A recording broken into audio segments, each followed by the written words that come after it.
Good evening and welcome to the Bhagavatam. Today we begin the 12th canto, the final part of the Srimad Bhagavatam. And this one is extremely dramatic. Here in the Bhagavatam, particularly in these next two chapters, come the predictions for the age of Kali. So the Srimad Bhagavatam and the entire Vedic literature divides time into yugas. So yugas are cycles of ages. And the first of those is known as Satya Yuga, which lasts 1,728,000 years. This is the age of goodness. It's sometimes referred to as the golden age. And keep in mind that these yugas come in cycles. So the next one is Treta Yuga, 1,296,000 years. Then Dwapar Yuga, 864,000 years.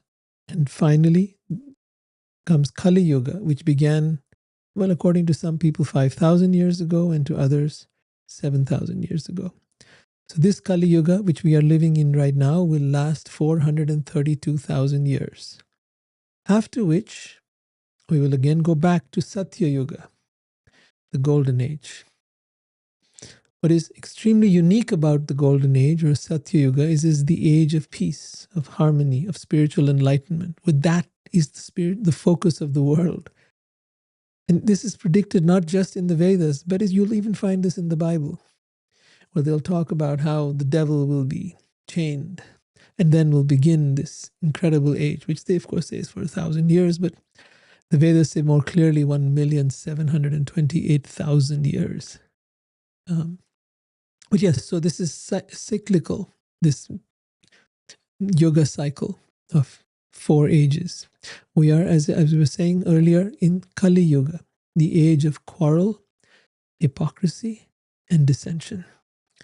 And in this particular age, we're going to read about what are the predictions that the great sages, the seers of the Bhagavatam, could foretell were going to happen. And we're going to see how true those are, whether those did pan out or didn't. Let's take a look. Now, Kali Yuga began with the departure of the Supreme Lord Sri Krishna for the spiritual world. And with that began all that we now see today, and it keeps getting worse and worse and worse, although we think it's getting better and better and better.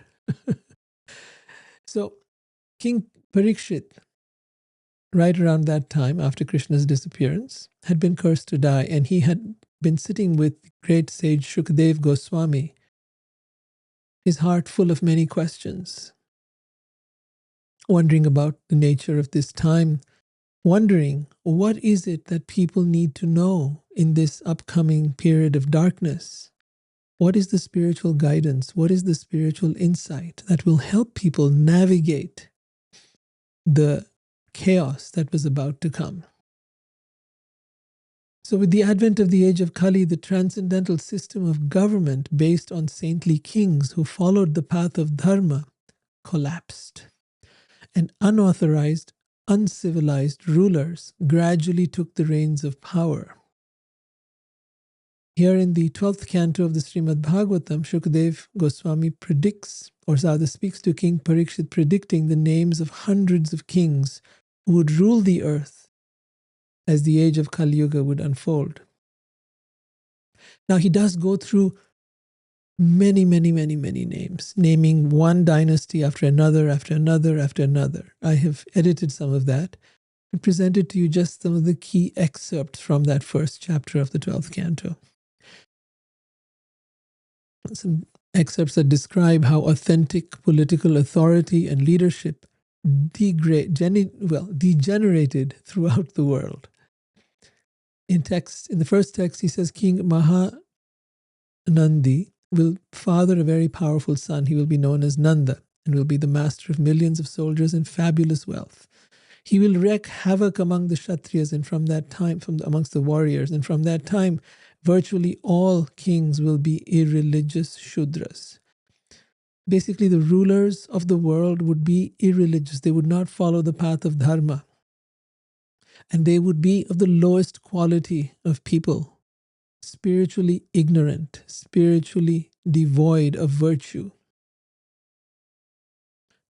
In another text, he says, a certain Brahmin Chanakya. Now we know that Chanakya was a real person, but this was predicted thousands of years before Chanakya appeared on the scene. A certain Brahmin Chanakya will betray the trust of King Nanda and his 8 sons and will destroy their dynasty.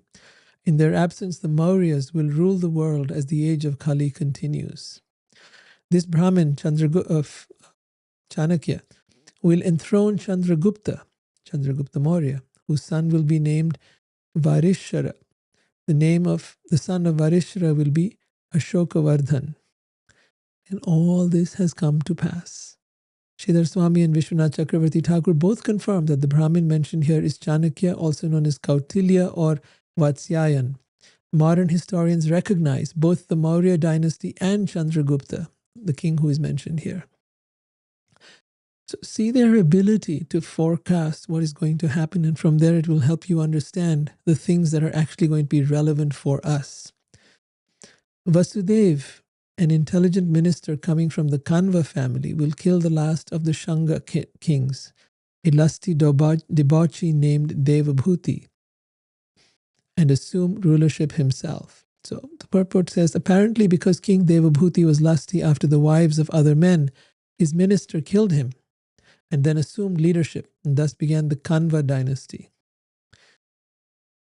After them, 16 kings of the Kankas will rule and will be known for their excessive greed.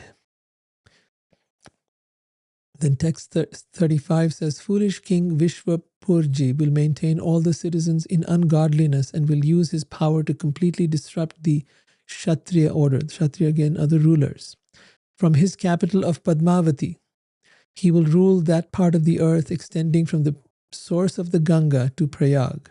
The land along the Sindhu river as well as the districts of Chandrabhaga, Kaunti and Kashmira will be ruled by low-class people, fallen Brahmins and meat-eaters. Having given up the path of Vedic civilization, they will have lost all spiritual strength. There will be many such uncivilized kings ruling at the same time, and they will all be uncharitable, possessed of fierce tempers, and great devotees of irreligion, adharma, and falsity. These barbarians in the guise of kings will devour the citizenry, murdering innocent women, children, cows, and Brahmins, and coveting their wives and property of other men. They will be erratic in their moods, have little strength of character, and be very short-lived. Indeed, not purified by any Vedic rituals and lacking in the practice of regulative principles, they will be completely covered by the modes of passion and ignorance. The citizens governed by these low-class kings will imitate the character, behavior, and speech of their rulers. Harassed by their leaders and by each other, they will all suffer ruination. Krishna says in the Bhagavad Gita that whatever a great man does, all the person under them will follow. Whatever example he sets, all the world pursues. So it's our role models matter. Our rulers matter. Their ethics, their nature, their qualities then eventually become the norm. People follow in their footsteps. And that is why leaders need to be exemplary in character, exemplary in virtue, exemplary in their spiritual guidance of the public. We no longer see that. We no longer see that. It's very rare. Very rare. Yes, we do see one or two here and there, as we find in examples like perhaps Modi in India, maybe one or two others somewhere else in the world. I don't know quite where. Now, in the purport it says at the end of the 9th canto of Srimad Bhagavatam, it is stated that Ripunya Jaya or Puranya Jaya, the first king mentioned in this chapter, ended his rule after 1,000 years after the time of Sri Krishna. Since Krishna appeared approximately 5,000 years ago, Puranya Jaya must have appeared about 4,000 years ago. That would mean that Vishwapurji, the last king mentioned, would have appeared approximately in the 12th century CE or AD. Most Western scholars have made the false accusation that Indian religious literature has no sense of chronological history, but the elaborate historical chronology described in this chapter certainly refutes that naive assessment. So from this chapter, what we see is the downfall of the ruling class. the downfall of the political leadership. And we see that it gets worse and worse throughout the world. It talks about the character of the kings, from being debauched people to being people who were greedy and coveting the wealth of others, the kingdoms of others, the wives of others, just completely following the path of adharma, irreligion.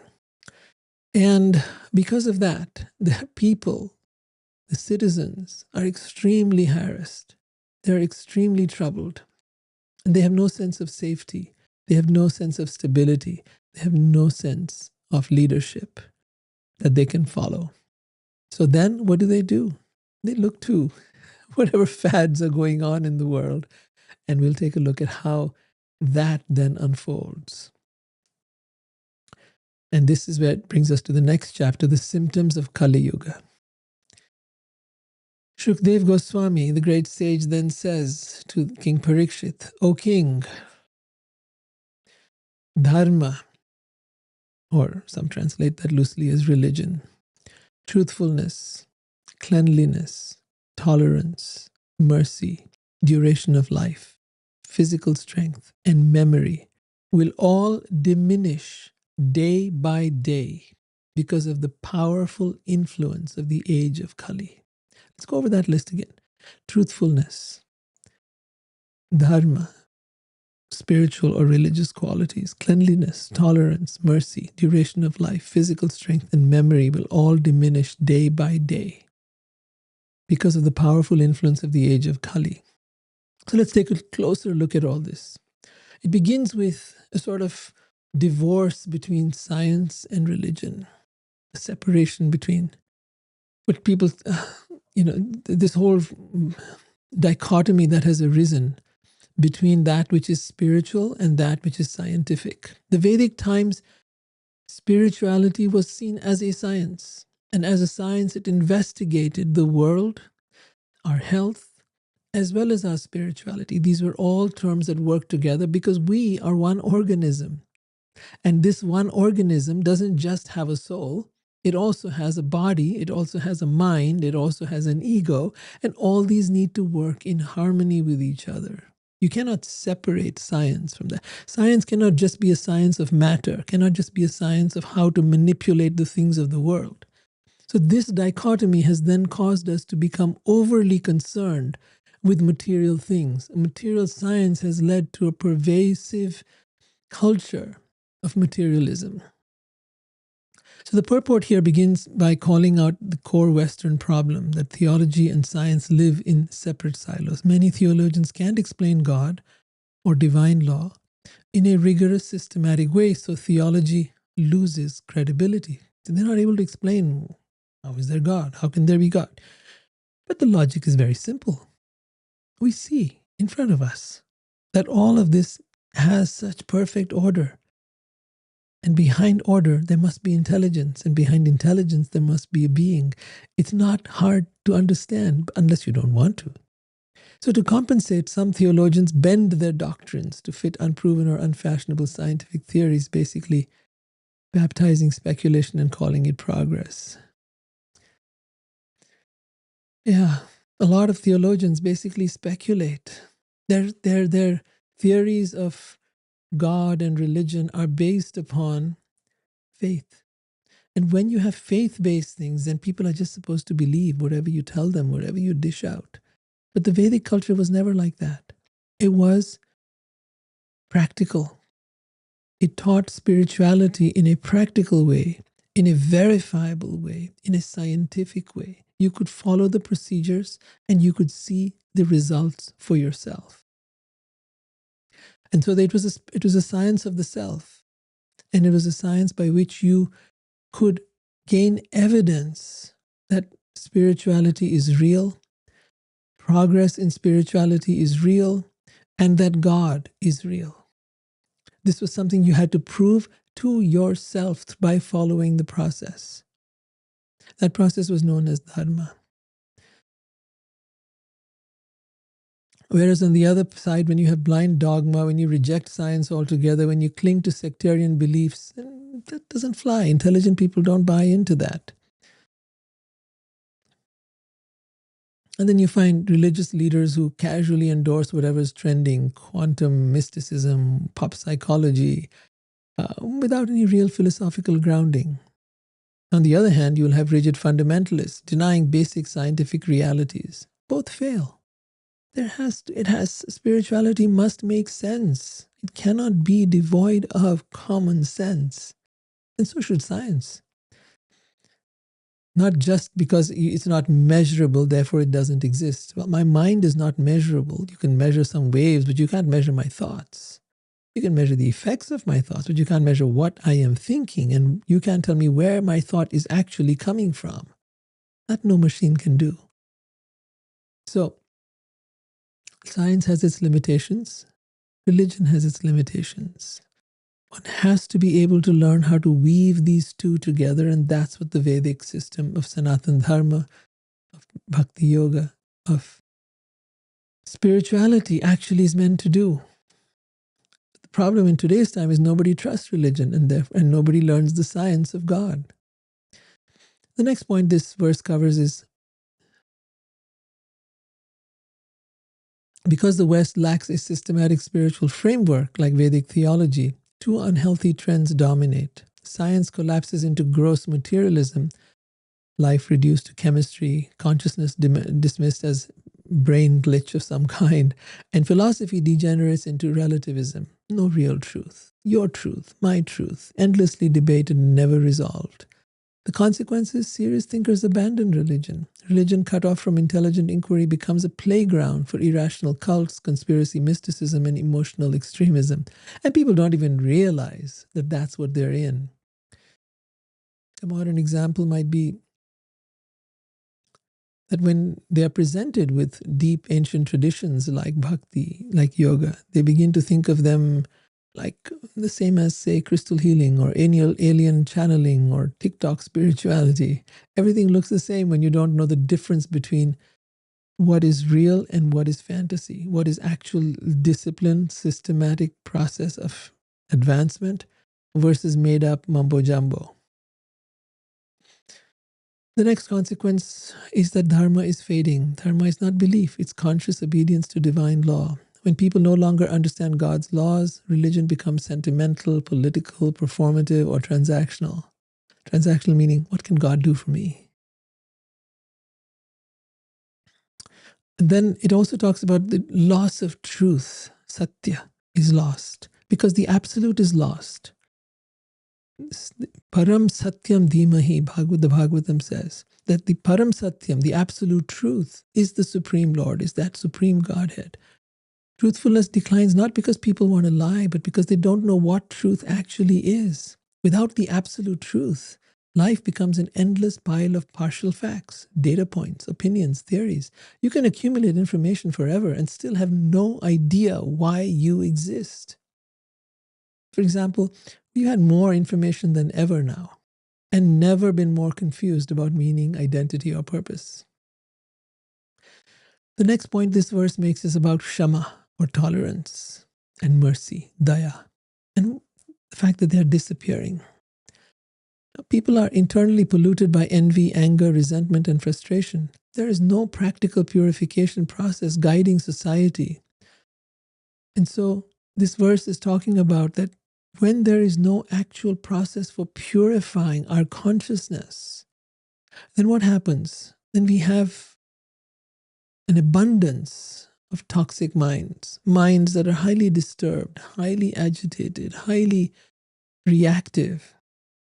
We have things like cancel culture and outrage addiction and online mob cruelty and zero forgiveness. People explode over minor disagreements because their inner world is already burning. But furthermore, when it comes to Shama, or tolerance and mercy, see, we're not tolerant of each other. We're not tolerant of the fact that we're imperfect, that we're flawed, and that we therefore need to be tolerant. We think that tolerance is a bad thing. We think that everyone, whenever somebody has some flaws, that, I don't want to deal with that. That person is toxic. And the quality of mercy has been lost. We eat animals, and we have no idea that we are eating a living being. Try killing that animal yourself and eating it. Look into its eyes, feel its heart, feel its life ebbing away, and you will never want to kill an animal again and eat it. And yet, millions of people all across the world continue to eat animals with impunity, without any care in the world. The quality of mercy is lost. Day by day, it gets worse. And then it talks about loss of spiritual unity, which leads to cruelty even towards ourselves. People are so hard on themselves. This is what I find. When people forget that all beings share a divine origin, then mercy towards others declines. Compassion looks naive or weak. Self-destruction becomes normal. And what are some examples of that? Addiction, depression, self-harm, sexual chaos, numbness through substances and screens. The verse makes a very powerful point. People aren't even merciful to themselves anymore. And that's the truth. The next thing it talks about is how the lifespan is actually decreasing. Text challenges modern claims that science has increased longevity. Statistics ignore abortion, which massively lowers real life expectancy when included. Add chronic disease, mental illness, degraded quality of life, and the picture worsens. Modern example, people might live longer on paper, but how many years are lived with clarity, strength, dignity, or peace? The next thing this verse talks about is how strength, or bala, is decreasing. The purport here mentions how humans, animals, and even plants were larger and stronger in previous ages. In Kali Yuga, everything is diminishing, even the height, the strength, the capability, the intelligence of people is decreasing. And that's happening through sedentary lifestyles, processed foods, hormonal disorders. Our bodies are becoming more and more fragile. Our brains are becoming more and more weak. And we're depending on things like medication and entertainment to help us get by. And the final thing it mentions is how memory is weakening. This, in the Vedas, in the Vedic period, we know that people had powerful memories. Their societies lived simpler lives. It was a simple way of living, not fanciful, not trying to accumulate things. And they were more interested in wisdom. But today, memory is outsourced to devices. Wisdom is buried under bureaucracy and distraction. Attention spans have collapsed. And people can't remember even their phone numbers, or at least their close ones, their phone numbers, and can scroll endlessly. We record everything, but we remember almost nothing. So the bottom line in this verse is that without a scientific understanding of God, religion becomes irrational, science becomes soulless, ethics become relative, and compassion erodes while humans slowly shrink physically, mentally, and spiritually. Now the next verse, again, is very important. In Kali Yuga, wealth alone will be considered the sign of a person's good birth, proper behavior, and fine qualities. What will? Wealth. Wealth alone. And law and justice will be applied only on the basis of one's power. Depending on how much power you have, how much wealth you have, you'll get law and justice accordingly. Those who don't have much money, they don't get much justice. And those who have wealth and power, well, they get the best class of justice. In Kali Yuga, money alone determines status. High class, middle class, low class, none of it has anything to do with wisdom, character, culture, or restraint, or concern for others. It's all about financial ranking. For example, a hedge fund criminal in a gated community is successful, while a thoughtful, disciplined, ethical person scraping by is invisible or pitied. Wealth confers respect automatically in this Kali Yuga, regardless of how it was earned or how it is used. The next point it's making here is that luxury hides corruption.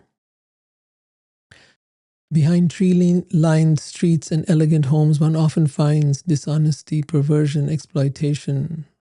Luxury masks decay. Kali Yuga doesn't look ugly. It looks upscale. The Vedic definition of a person who is high class is a person who is enlightened, and their actions promote the well-being of all living beings. Why? Because every being contains a spiritual spark, consciousness that is rooted in God. When spiritual awareness awakens, then happiness becomes natural. Peace is internal. Satisfaction doesn't depend on consumption anymore. In contrast, today we're trying to manufacture happiness externally through purchasing things, through upgrades, through experiences, while ignoring the inner source entirely. The next point that's being made here is that real education is spiritual revival. An educated person, according to this verse, works on reviving their own spiritual consciousness and helps others do the same. Education is awakening. A society full of degrees, certifications, and credentials, yet drowning in anxiety, addiction, and meaningless, is a very degraded and unfortunate society. And as for virtue, virtue follows enlightenment, not enforcement. Here we can think of the example of Socrates, who taught that an enlightened person naturally acts virtuously. This truth was also affirmed by A.C. Bhaktivedanta Swami Prabhupada. He points out that ignorance produces vice, knowledge produces virtue. But Kali Yuga rejects this. Instead of cultivating wisdom, society promotes competition, dominance, and accumulation. All right, and then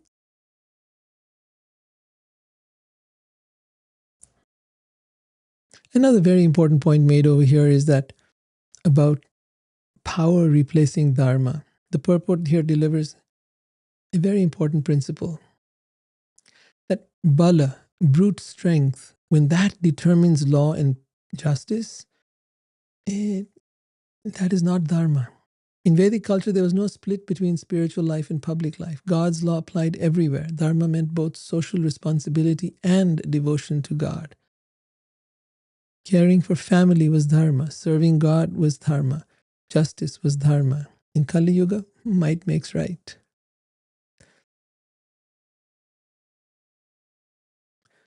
All right, the next verse goes into,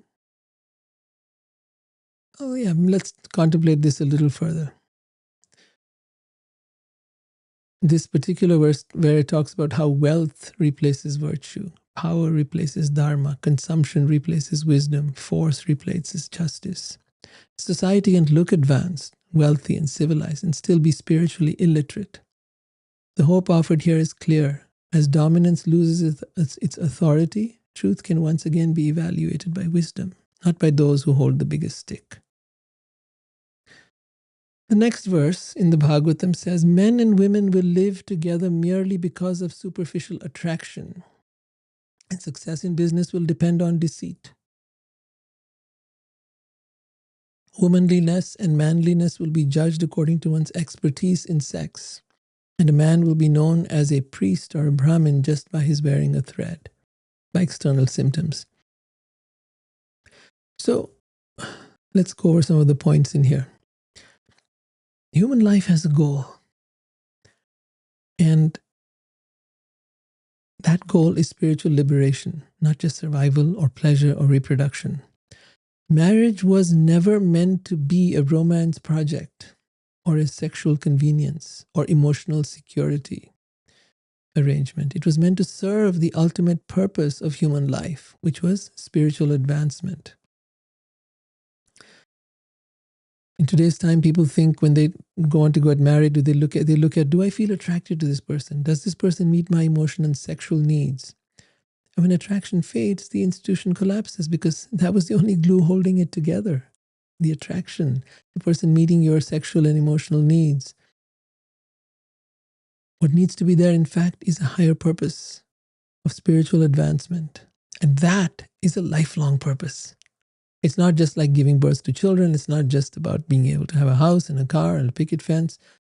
But it's about really a lifelong journey together where you grow together and advance spiritually together. Sexual desire is not natural, as they would say today. That's the provocation. Sex desire is not ultimately natural. This is an important point because it arises from misidentification. Life is spiritual. Consciousness is spiritual. The body is a machine. When consciousness mistakenly thinks, I am this body, then material existence begins and sexual desire is born. Sex is not proof of being alive, it's a symptom of forgetting who you are.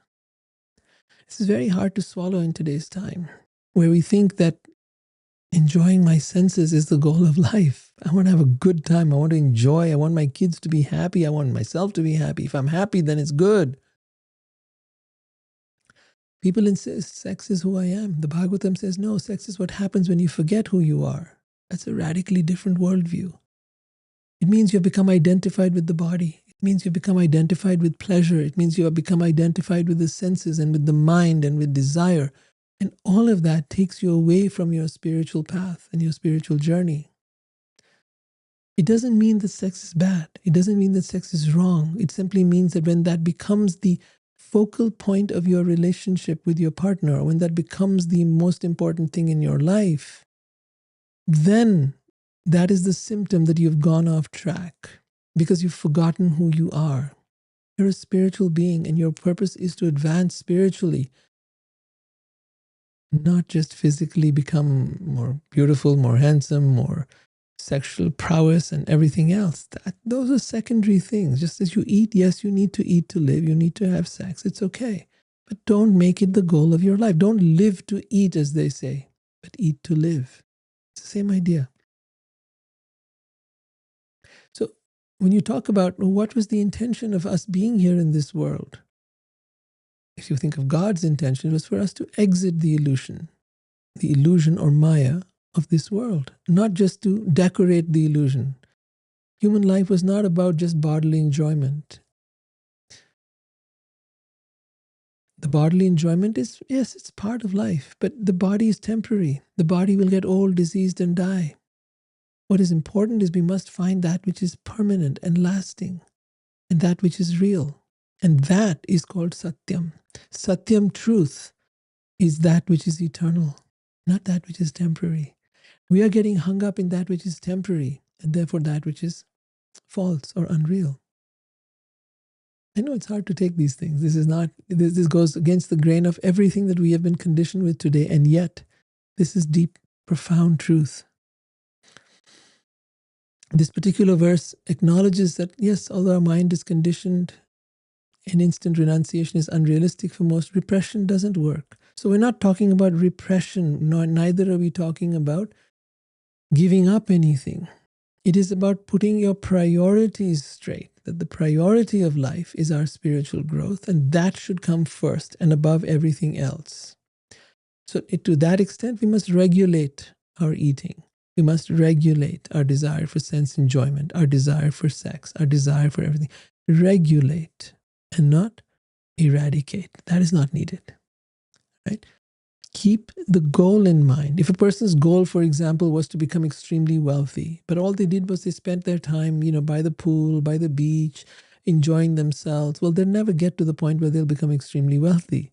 If you wanted to graduate from a school or a college, well, then you have to work hard towards that. In the same way, if you want to advance spiritually, then you have to put that as your focus, as your priority, and work hard towards it. Otherwise, it ain't going to happen. And when you work hard toward it, there are many things you'll have to give up. That's it. It doesn't mean you're not going to eat. It doesn't mean you're not going to do those other things, but you're going to minimize them. That's the idea. And also, Vedic concept of marriage is very different than present day thinking. Vedic marriage exists for specific psychological and spiritual reasons to give adequate sense satisfaction without letting desire dominate consciousness and to put God at the center.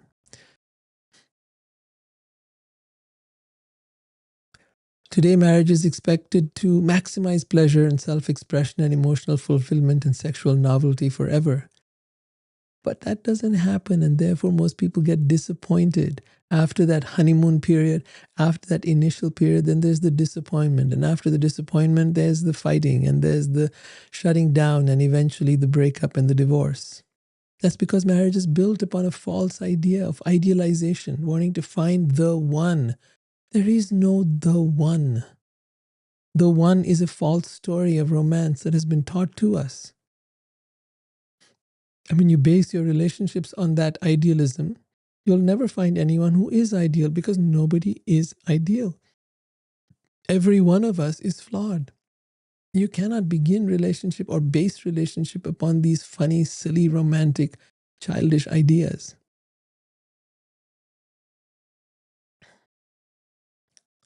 And what's happened now is that instead of people getting together for a spiritual purpose, for spiritual advancement, and thereby bonding, they get together for bodily attraction, for physical pleasures.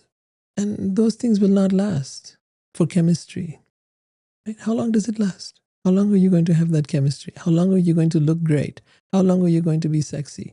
How long are you going to have all that? It's not going to last. It's only a matter of time. And because the soul is invisible, it gets ignored.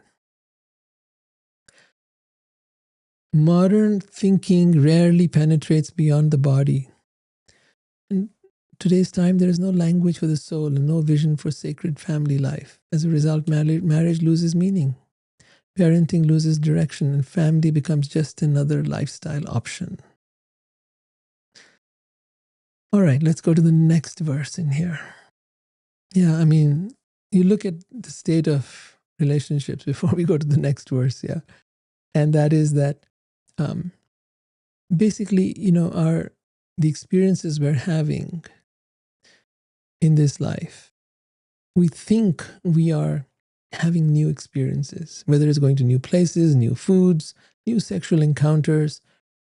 But invariably, we come up with the same emptiness and dissatisfaction. It's just another face, another body, another fantasy. And the result has been serial dating, hookup culture, endless novelty, zero fulfillment. People think they're exploring freedom, but they're just repeating the same mistake with different packaging. The Bhagavatam is not anti-marriage or anti-sex. It is anti-illusion. It says that your body is not your identity. Attraction is not love. Marriage without spiritual purpose is hollow. And desire cannot give you what it promises. All right, the next text says, a person's spiritual position will be ascertained merely. So this is now prediction, keep in mind. And these are all coming true. You can see these in our culture today. A person's spiritual position will be ascertained merely according to external symbols, and on that same basis, people will change from one spiritual order to the next. A person's propriety will be seriously questioned if he does not earn a good living, and one who is clever at juggling words will be considered a learned scholar. So 3 different things are being said here. Person's spiritual position will be ascertained merely according to external symbols, meaning the kind of robes they wear, the kind of names they have, or the kind of adulation they are given, or praise, or number of followers that they have, or the big institutions that they have, all of which really mean nothing in terms of being able to determine a person's spiritual position.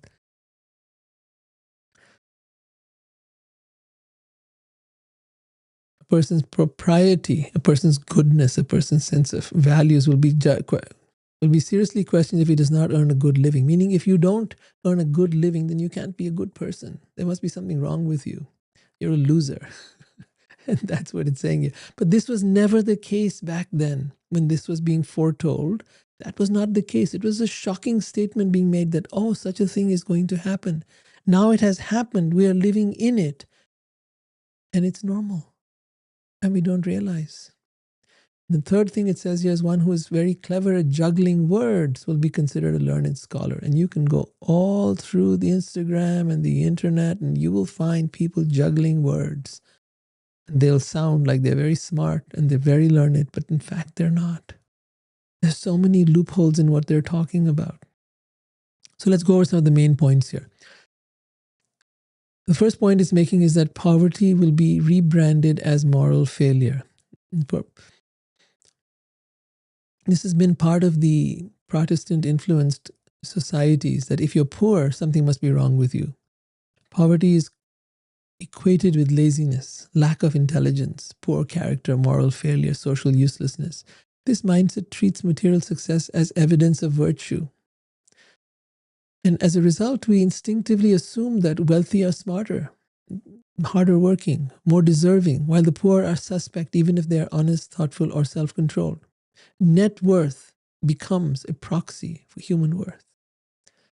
This is the sad state of affairs. I mean, we can see the Bhagavatam's predictions are amazing. 5,000 to 7,000 years ago, they predicted these things. The next point it makes in this verse is that a God-conscious culture sees simplicity differently. So, in a God-centered society, many intelligent people choose simplicity, to live a simple life, not because they failed, but because they consciously rejected material obsession. They may even choose to live austerely, and austerity can actually reflects clarity, discipline, depth, and alignment with a higher goal. This can be also thought of as voluntary poverty, not forced deprivation. Poverty itself is not holiness, but sometimes holiness produces poverty because the person simply doesn't care about accumulating stuff.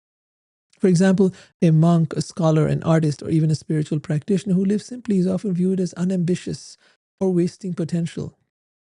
In Kali Yuga, success must be visible, expensive, loud, or it must have the brands, or it doesn't count.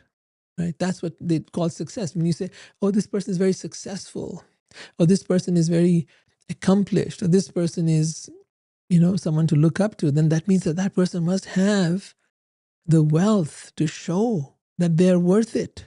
Your worth is dependent on your net worth. It's not that people misunderstand simplicity or poverty, it's just that they can't imagine choosing less. In Kali Yuga, simplicity looks like failure. Restraint looks like repression. Detachment looks like weakness. The idea that someone might intelligently opt out of the rat race is almost incomprehensible. And the result of all this is the collapse of intellectuality. The purport here now is going into how that intellectuality is another casualty of Kali Yuga. We're not talking about just intelligence or information, but wisdom. Modern thinkers drown in data while starving for insight. Insight is not what you get when you look at the graphs on your YouTube channel or whatever that your marketing insights. No, that's not. We're talking about insight that is inner sight, the ability to actually have deeper understanding of things through contemplation and wisdom.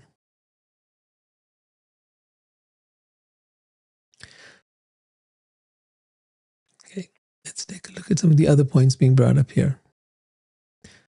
And I think it's really important to understand this. Again, our universities, tons of data, but very little wisdom. Modern universities possess a virtual infinity of technical data, but very little wisdom. They excel at specialization, analysis, measurement, categorization, but they fail at giving students meaning, purpose, ethics, and understanding consciousness itself. And as a result, highly educated people can model economies and manipulate genes and design algorithms, but they cannot explain why life has meaning, what consciousness is, and how to live well without anxiety.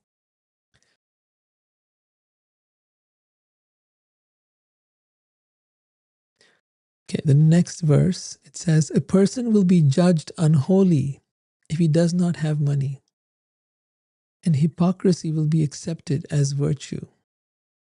Marriage will be arranged simply by verbal agreement, and a person will think he is fit to appear in public if he has merely taken a bath. Okay.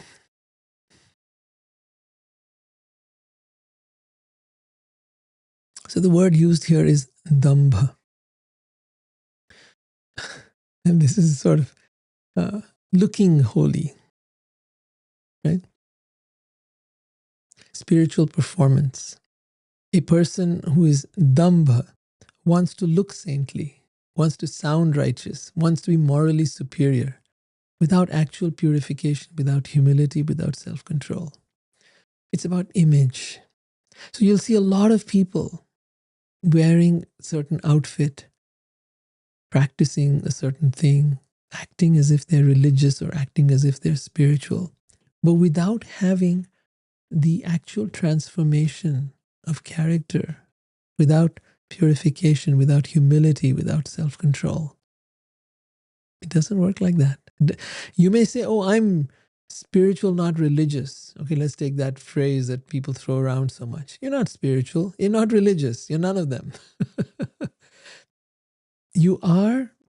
A thing is based not on its belief, but on its symptoms. You recognize an apple because it has the symptoms of an apple, the look, the feel, the taste. Then you know this is an apple, or a pear, or a grape, or a leaf, or a dog, or a cat, whatever it might be. It has certain characteristics and certain qualities. But what are the qualities of being spiritual? And do you have those qualities? And if you don't, then how do you call yourself spiritual? If you're religious, then what are the qualities of being religious? What did your spiritual guru, teacher, messiah, messenger, whatever he might be, what did that person teach? Are you following that? Have you imbibed those qualities, at least to some degree? If not, if you just simply belong to a certain club, call that a religion, call that a certain guru, call that a certain whatever institution, that doesn't make you religious or spiritual. No. You're just a person who's put a little label on themselves. If you haven't developed the qualities, how do we recognize you that you're spiritual unless you have at least some of the qualities? You're working towards those qualities that your path talks about. Without that, without the characteristics, without the quality, without the attempt, without the aspiration, most people, if you ask them, well, what is spiritual? They don't even know. Oh, yeah, I'm into tarot, I'm into astrology, I'm into this, I'm into crystals. What has that got to do with spirituality? Nothing. Zero. Zero. By any definition, by any place. Manifesting. No, manifesting has nothing to do with spirituality. That has everything to do with greed. That has everything to do with wanting more and more and more. Not being satisfied, not being content, not being at peace. Thinking that if I had more, then I would be. No, you will not be anything more. You will not, either your worth will be up, nor your spirituality will grow. And it is certainly not spiritual. This is the nonsense spirituality that is being taught in today's time. Religious, on the other hand, you'll have religious figures and personalities who loudly preach morality, while privately they indulge in everything they condemn. How can you do that? If you're going to teach something, then live that. Teach by your example. But they don't. They'll be proclaiming one thing on the pulpit, and behind the scenes they'll be doing something entirely different. And then on the other hand, you'll have people on social media who rage online but can't control their own habits, who want to judge everybody else on social media but can't see their own flaws, who don't recognize instead of focusing on what are my flaws and how can I improve them, they're focusing on everybody else's flaws. And they think somehow I'm a activist or I'm a change maker of some kind. And the other big thing we'll see in Kali Yuga is people believing that they have the truth. Whenever there is a claim of exclusive truth and there's no room for dialogue, whenever there's zero humility, that's not spirituality. That sort of mindset shuts down true understanding. The honest exchange is required that sharpens understanding. There must be dialogue. There must be challenging. There must be listening. There must be the ability to be able to question the truth. If you're not able to, if you look at the entire Bhagavad Gita, it's all a series of questions. Arjuna is challenging and questioning Krishna all the time. The entire Bhagavatam is that. And yet in faith-based religions, they don't like you to ask too many questions. Truth without fear. Truth doesn't fear discussion. Faith does. Faith fears challenges. Faith fears discussion. where fanaticism rules, violence, physical or psychological, follows.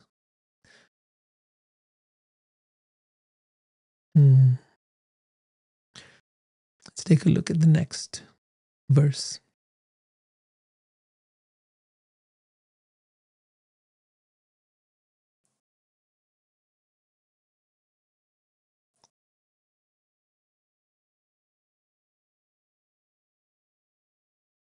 Yeah, before I go there, I just want to point this out. Hypocrisy has become a way of life. We claim to follow our nature. We reject, but we reject natural consequences. We use technology to escape responsibility, and we call it freedom. This isn't liberation. It's organized self-deception, and Kali Yuga runs on it.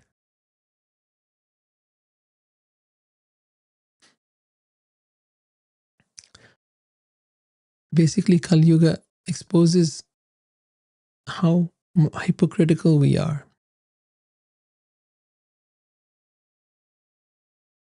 Religion without purification is useless. Marriage without purpose is useless. Morality without self-control is useless. Spirituality without God is useless. And people don't even realize they're contradicting themselves anymore. Kali Yuga doesn't kill truth outright. It buries it under confidence, indulgence, and moral theatrics, and then calls that mess progress. The next verse in the Bhagavatam says, a sacred place will be taken to consist of no more than a reservoir of water located at a distance, and beauty will be thought to depend on one's hairstyle. Filling the belly will become the goal of life, and one who is audacious will be accepted as truthful. He who can maintain a family will be regarded as an expert, and the principles of religion will be observed only for the sake of reputation. So in India, there are many sacred places, sacred rivers, etc. People don't realize that what makes a place sacred is not the place as such. It's the holy persons, this learned, the wise and evolved and enlightened persons who live there.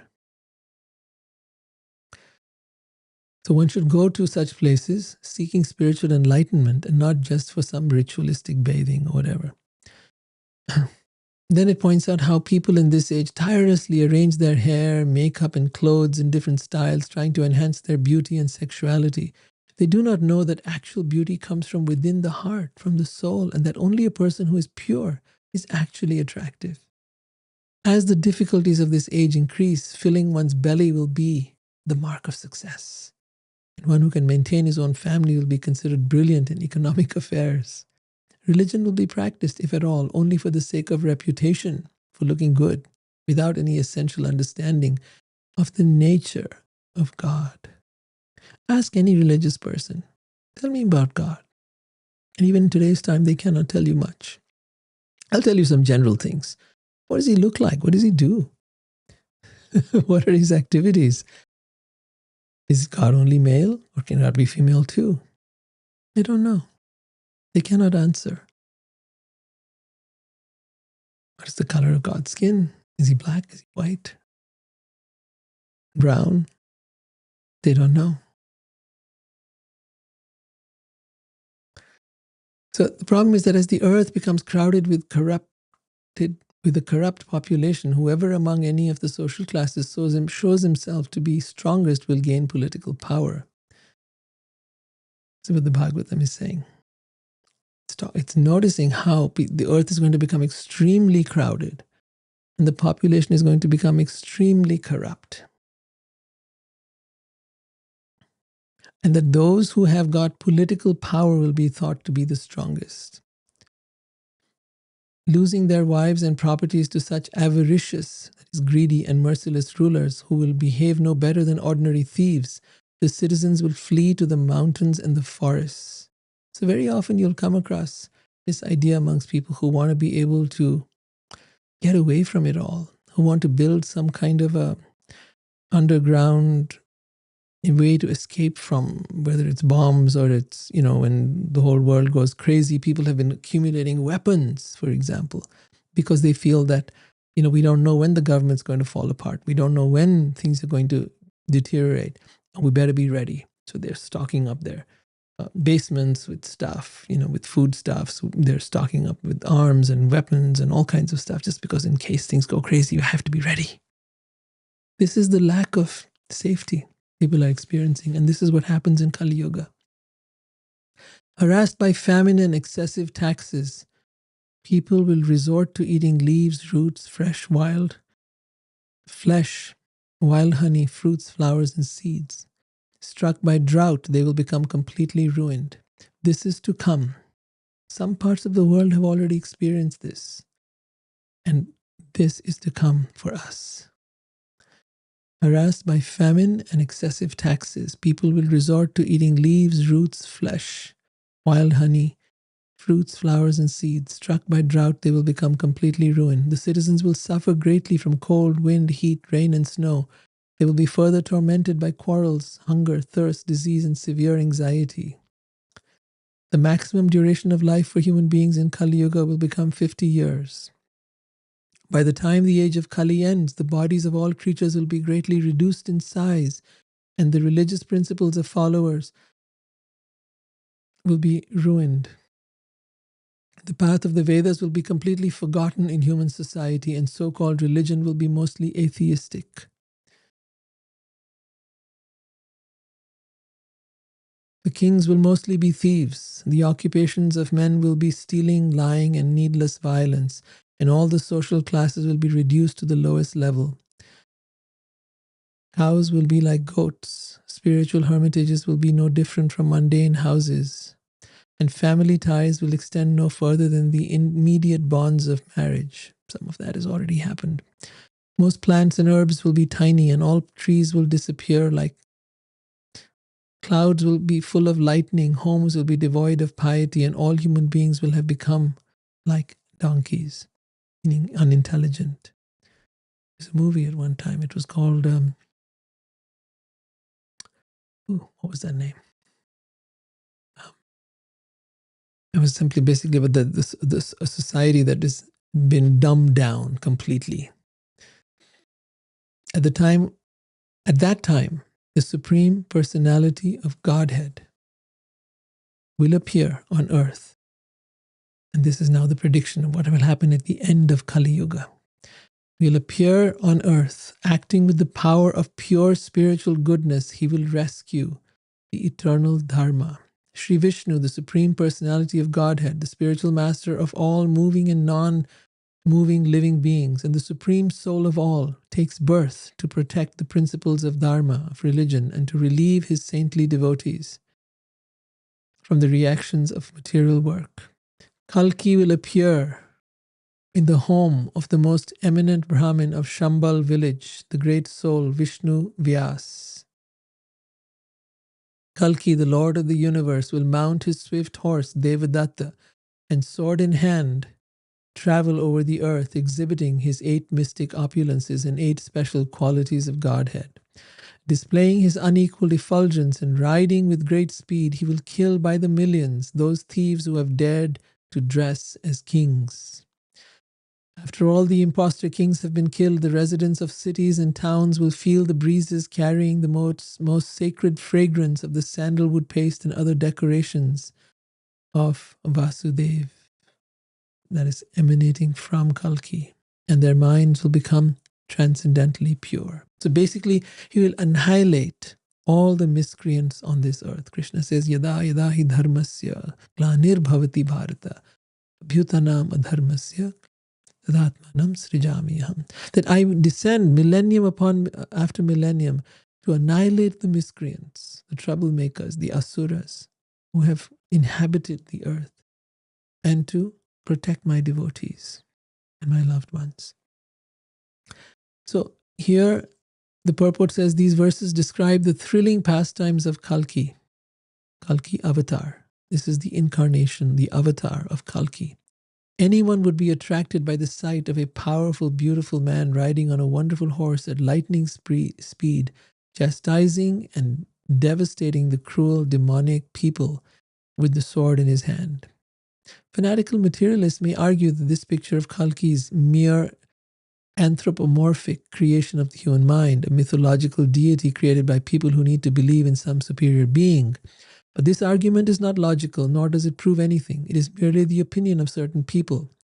We need water, but that does not mean man creates water. We need food, oxygen, and many other things that we do not create. Since our general experience is that our needs correspond to available objects existing in the external world, that we appear to need a Supreme Lord would tend to indicate that in fact there is a Supreme Lord.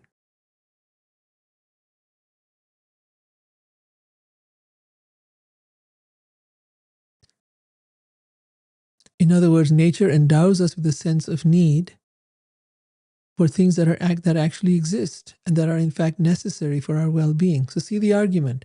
We need water because there is water. You look for your car keys because you have a car. You need to breathe because that's what's required. You look for air. If you didn't have it, then you'd be looking to get how can I find air? Right? You look for food because food is needed. You look for God because God exists. It's not a big jump of logic.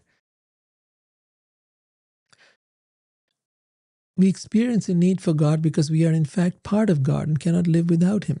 At the end of Kali Yuga, this same God will appear as the mighty Kalki Avatar and beat the pollution out of the Asuras.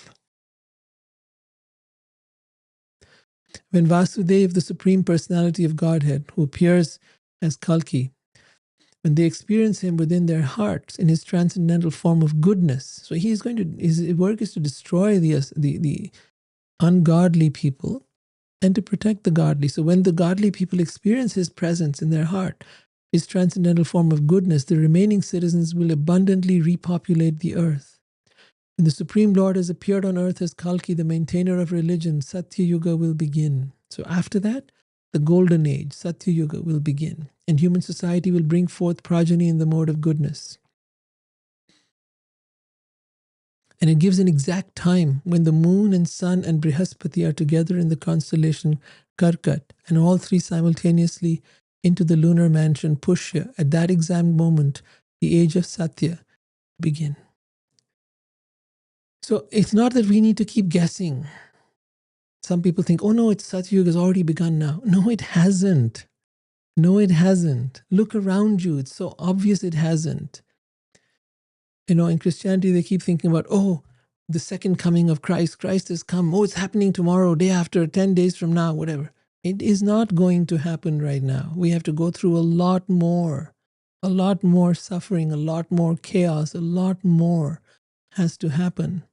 And then will come the annihilation of all these miscreants that are there. And then will begin the golden age, Satya Yuga. The Supreme Lord Vishnu is brilliant like the sun and is known as Krishna. When he returned to the spiritual world, Kali Yuga entered into this world, and people began to take pleasure in sinful activities. As long as Sri Krishna, the husband of Lakshmi, the goddess of fortune, touched the earth with his lotus feet, Kali, the age of Kali, was powerless to subdue this planet. When the constellation of the seven sages is passing through the lunar mansion Magha, the age of Kali begins. It comprises 1200 years of the Devas, demigods. Those who scientifically understand the past declare that on the very day that Sri Krishna departed for the spiritual world, the influence of the age of Kali began. After 1000 celestial years of Kali Yuga, Satya Yuga will manifest again.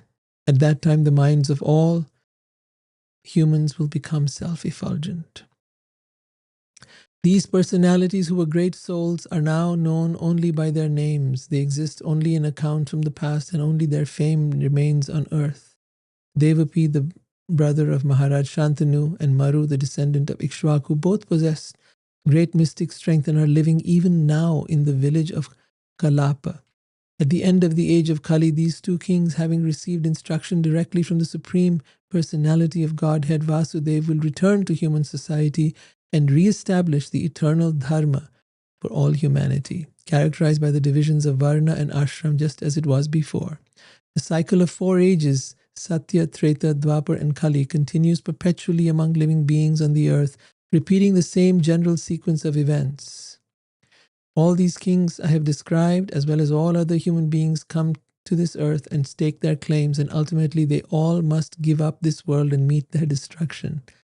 Even though a person's body may now have the designation king, in the end its name will be worms, stool, or ashes. What can a person who injures other living beings for the sake of his body know about his own self-interest, since his activities are simply leading him to hellish situations? Right? Even a person who's a king will eventually be eaten by worms or vultures or be burned to ashes. And eventually that person will be, that what person who was a king will now enter the body of the worm, or will enter the body of the vulture and become stool, or will be turned into ashes. That's what that person will become. So what is the use of all the materialistic advancement we might make? The materialistic king thinks, this unbounded earth was held by my predecessors and it is now under my sovereignty. How can I arrange for it to remain in the hands of my sons, grandsons, and other descendants? Although the foolish accept the body made of earth, water, and fire as me, and this earth as mine, in every case they have ultimately abandoned both their body and the earth and passed away into oblivion. All these kings who tried to enjoy the earth by their strength were reduced by the force of time to nothing more than historical accounts. In this final verse, we see how Parikshit is being taught by the great sage Shukadev. And here Shukadev says, Rajan, O king, Parikshit was preparing to give up his body and go back home to Godhead. So Parikshit had been cursed to die. Shukadev, his most merciful spiritual master, was destroying any possible attachment that the king Parikshit might have to be a king, showing the ultimate insignificance of such a position. By the causeless mercy of the spiritual master, one is prepared to go back home, back to Godhead. The spiritual master teaches one to relax one's strong grip on material illusion and leave the kingdom of Maya or illusion behind. Although Shukdev speaks very bluntly within this chapter about the so-called glory of the material world, he is exhibiting the causeless mercy of the spiritual master who takes his surrendered disciple back to the kingdom of God, Vaikuntha. With that, we end the 12th canto, chapters 1 and 2, and we'll be back next week, Tuesday, at the same time, 8 p.m. Eastern, and that's 5 p.m. Pacific time, or wherever else you are in the world. Please convert that. All the videos of the entire Bhagavatam are there on my YouTube channel, starting from the first canto, first chapter, all the way now to the 12th canto. You can find them there. Please go through them. Whereas we're coming to the end of the 12th canto, this is going to be the final few, about 2 or 3 months. We'll be finishing the Bhagavatam. Although the Bhagavatam is never finished, it is an endless learning. We can go through it again and again and again, always learning more, always getting deeper insights. And as we grow spiritually, those insights grow with us. We begin to see more, we begin to learn more, we begin to extract more from it. That's why it's called the ripened fruit of the tree of Vedic wisdom. Right, thank you so much for having listened. Hare Krishna.